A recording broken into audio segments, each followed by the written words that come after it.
जब बात हो मुस्लिम दुनिया की तो एक आलमी तंजीम सबसे नुमाया नजर आती है जिसे कहते हैं OIC यानी ऑर्गेनाइजेशन ऑफ इस्लामिक कोऑपरेशन। 57 ममालिक, 1 अरब 80 करोड़ से ज्यादा लोग और एक ऐसा अलायंस जो दुनिया भर के मुसलमानों की सियासी, रिलीजियस और डिप्लोमेटिक रिप्रेजेंटेशन करता है। मगर हैरानी की बात यह है कि चाइना एक ऐसा मुल्क जो खुद को एथेइस्ट कहता है यानी मुल्हिद, और जिस पर अपने ही इगोर मुसलमानों पर जुल्म के इल्जामात हैं, वो OIC का ऑब्जर्वर है। और इंडिया जहां दुनिया की तीसरी सबसे बड़ी मुस्लिम आबादी बसती है, वो OIC से बाहर खड़ा है। एक को गले लगा लिया गया और दूसरे को दरवाजे पर रोक दिया गया। तो सवाल यह है कि चाइना ने ये मकाम कैसे हासिल किया और क्या इंडिया भी वही रास्ता अपना सकता है या उसकी इसराइल से दोस्ती और कुर्बत और उसके अपने मुल्क में हिंदुत्व की पॉलिसी उसे मुस्लिम दुनिया से दूर ही रखेगी। ये कहानी है खामोश मगर तेज डिप्लोमेसी की, जहां लफ्जों से ज्यादा रवैये या बिहेवियर्स बोलते हैं। अगर आपने अब तक ये चैनल सब्सक्राइब नहीं किया है तो इसे सब्सक्राइब कर लें और बेल आइकन को क्लिक करना न भूलें ताकि हर नई वीडियो का नोटिफिकेशन आप तक पहुंचता रहे। पहले समझते हैं OIC क्या है और क्यों अहम है। OIC यानी ऑर्गेनाइजेशन ऑफ इस्लामिक कोऑपरेशन सन 1969 में उस वक्त कायम हुई जब यरूशलेम की मस्जिद अक्सा पर हमले के बाद मुस्लिम मुल्कों को अलायंस की ज़रूरत महसूस हुई। तब से आज तक ये ऑर्गेनाइजेशन न सिर्फ मुसलमानों की आलमी मसाइल पर आवाज़ बुलंद करती है, बल्कि ये पॉलिसी, डिप्लोमेसी और ज्वाइंट स्टेटमेंट्स का अहम सेंटर बन चुकी है। लेकिन इंडिया को यहाँ कभी मेंबरशिप नहीं मिली। वजह सिर्फ एक, पाकिस्तान मुसलसल इंडिया की शमूलियत पर एतराज करता आया है, खासतौर पर कश्मीर के मसले की बुनियाद पर। यहाँ तक कि 2019 में जब UAE ने इंडिया को बतौर मेहमान खुसूसी या स्पेशल गेस्ट दावत दी तो पाकिस्तान ने उसकी मीटिंग का बायकॉट कर दिया। चाइना ने मुस्लिम दुनिया को कैसे राम किया, अब ये समझते हैं। जहां इंडिया OIC में जगह के लिए दरवाजा खटखटाता रहा था, चाइना ने चुपके से पीछे का रास्ता अख्तियार कर लिया। 1990 की दहाई से चाइना ने सऊदी अरब, ईरान, इजिप्ट, पाकिस्तान जैसे बड़े मुस्लिम मुल्कों के साथ गहरे ट्रेड और स्ट्रेटेजिक रिलेशंस कायम करना शुरू किए। 2005 तक चाइना को OIC का ऑब्जर्वर स्टेटस दे दिया गया, यानी मीटिंगों में शिरकत का हक मगर वोट का नहीं। चाइना की स्ट्रेटजी सादा थी, सिर्फ ट्रेड की बात, रिलीजन में कोई इंटरफेरेंस नहीं, पैसा दो मगर लेक्चर न दो, और हर मुल्क से अलग अलग बाइलैटरल एग्रीमेंट। अब ये जानते हैं कि चाइना OIC को क्या देता है और ये देखते हैं कि चाइना ने OIC के साथ क्या सौदा किया। Number 1, economic partnership. चाइना आज 20 से ज्यादा मुस्लिम मुल्कों का सबसे बड़ा ट्रेड पार्टनर है।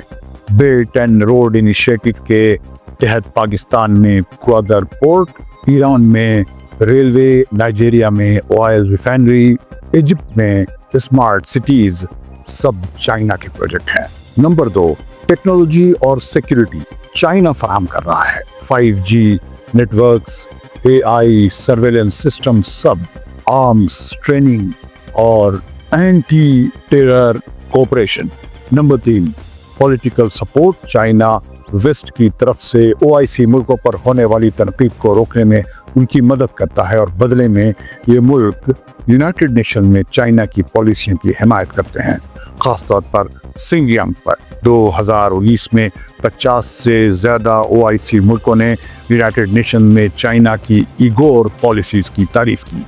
ये वही मुल्क हैं जो फ़लस्तीन और इस्लामिक इशूज़ पर आवाज़ उठाते रहे हैं, मगर चाइना के खिलाफ एक लफ्ज़ भी न कहा। क्या इंडिया भी वही रास्ता अपना सकता है? जाहिरी बात है, इंडिया OIC का मेंबर नहीं है, मगर उसके बाइलैटरल रिलेशंस कई मुस्लिम मुल्कों से मजबूत हैं। UAE सऊदी अरब के साथ स्ट्रेटेजिक पार्टनरशिप है। कतर, ओमान में इंडियन डायस्पोरा और एनर्जी के रिलेशंस हैं। ईरान इंडोनेशिया बांग्लादेश के साथ हिस्टोरिकल कल्चरल रिलेशंस हैं। सेंट्रल एशिया में सिक्योरिटी, डिफेंस और ट्रेड।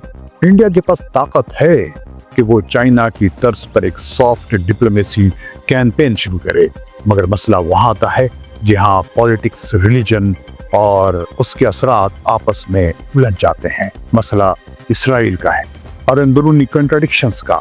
एक तरफ इंडिया ने गुज़िश्ता बरसों में इसराइल से करीबी ताल्लुकात बनाए हैं और मिलिट्री ट्रेड दोनों मुल्कों के दरमियान शुरू हुई है। दोनों मुल्कों के दरमियान साइबर टेक्नोलॉजी के मैदान में भी ताल्लुकात हैं।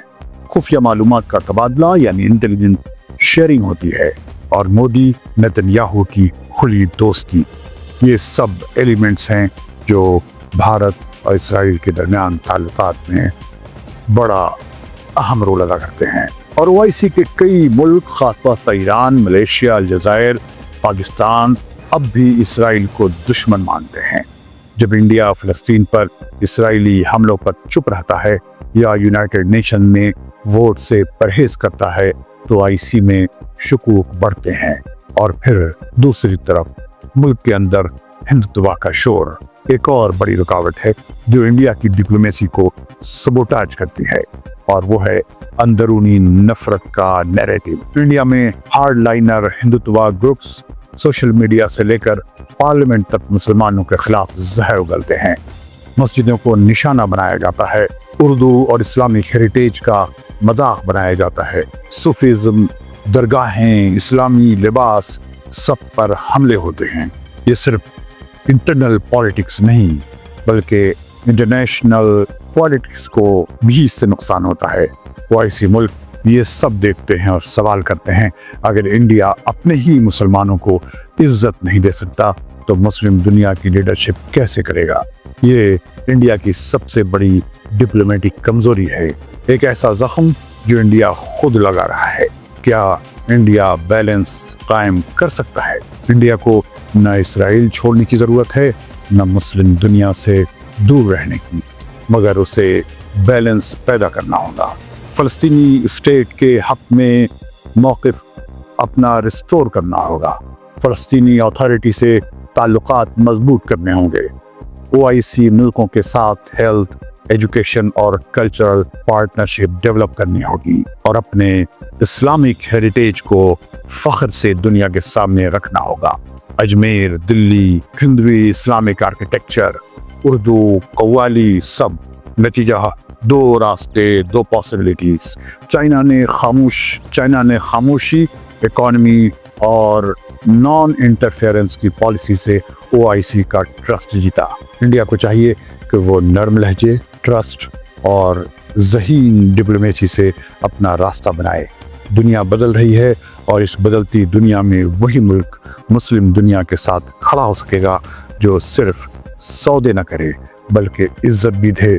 तो सवाल यह है, इंडिया ओआईसी के दरवाजे पर खड़ा रहेगा या अंदर दाखिल होकर एक नई डिप्लोमेसी की ज़बान बोलेगा? अगर आपको ये एनालिसिस मुफीद लगा तो लाइक, सब्सक्राइब और शेयर ज़रूर करें। कमेंट्स में हमें भी बताएं कि क्या इंडिया मुस्लिम दुनिया का पार्टनर बन सकता है या वो मौका चाइना पहले ही ले चुका है। रेडियो देश के देखने वालों को फैज़ुल हक का सलाम।